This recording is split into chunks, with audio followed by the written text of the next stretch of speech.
ఇంత కలిసికట్టుగా వర్క్ చేస్తూ ఉన్నారు. ఇందాక కృష్ణాంజనేయులు గారు ఇంకో మాట అంటా ఉన్నారు. ఏమని అనంటే చంద్రబాబు నాయుడు గారిని అసలు పొగడమని చెప్పినా పొగడొద్దని చెప్పినప్పటికి కూడా ఆయనకు వచ్చిరాని అన్ని భాషల్లో కూడా మోడీ గారిని పొగుడుతా ఉన్నారు. కనీసం ఈ పొగడతల వల్ల ఇలా రాష్ట్రానికి మంచి జరిగితే చాలు అనేటువంటి యాంగిల్లో మాట్లాడుతూ ఉన్నారు ఆయన. దాంట్లో తప్పు అయితే నాకు కనబడట్లేదు. మీ టీడీపీ పార్టీ ఎట్లా చూస్తూ ఉంది దీన్ని?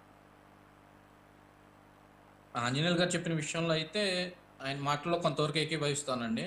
ఎందుకంటే మోడీ గారిని నమ్మి గతంలో బాబు గారు చాలా చాలా అంటే చాలా ఆయనతో స్నేహం చేసి ఎన్డీఏ కూటమిలో ఉండి కూడా కొంతవరకు ఆశించి అభివృద్ధి పనులు ముందడుగేశారు. కానీ 2018కి వచ్చేసరికి పోలవరానికి కానీ అమరావతికి కానీ నిధులు ప్రత్యేకంగా మనకేం కేటాయించాల. అంటే ప్రత్యేక హోదా అడిగినా ఇవ్వకపోవడం, ప్రత్యేక ప్యాకేజ్ ఇస్తామని చెప్పడం, పూర్తిగా రాష్ట్రానికి చేయాల్సిన న్యాయం చేయకుండా గాలిపటానికి దారం తెగిన గాలిపటంలో రాష్ట్రాన్ని వదిలేశారు. వదిలేయడం మూలంగానే బాబు గారు ఆ రోజున నల్ల చొక్కాలు వేసుకుని నిరసన కార్యక్రమాలు అవి చేశారు శాంతియుతంగా. ప్రస్తుతం ఉన్న పరిస్థితులను బట్టి రాష్ట్రం పూర్తిగా గత వైసీపీ ప్రభుత్వంలో ఏ విధంగా అయితే అన్యాయంగా పూర్తిగా నష్టపోయిందో దానికి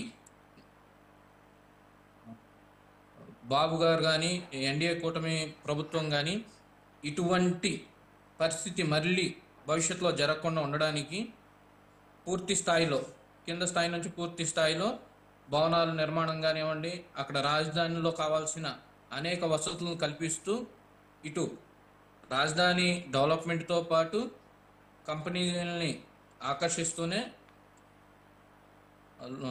రాజధానికి కావాల్సిన నిధులను కూడా చంద్రబాబు గారు కేంద్రం నుంచి సమకూర్చుకోవాలని ఆయనకున్న మోడీ గారికి ఈయనకున్న సత్సంబంధాలను దగ్గరగా చేసుకుంటూ సామరస్యంగా వెళ్ళాలని బాబు గారు ఆలోచిస్తున్నారు. ఒక్కసారిగానే మనం స్నేహం చేసి వ్యతిరేకిస్తే రాష్ట్రానికి మళ్ళీ 1924 పరిస్థితి రాకూడదని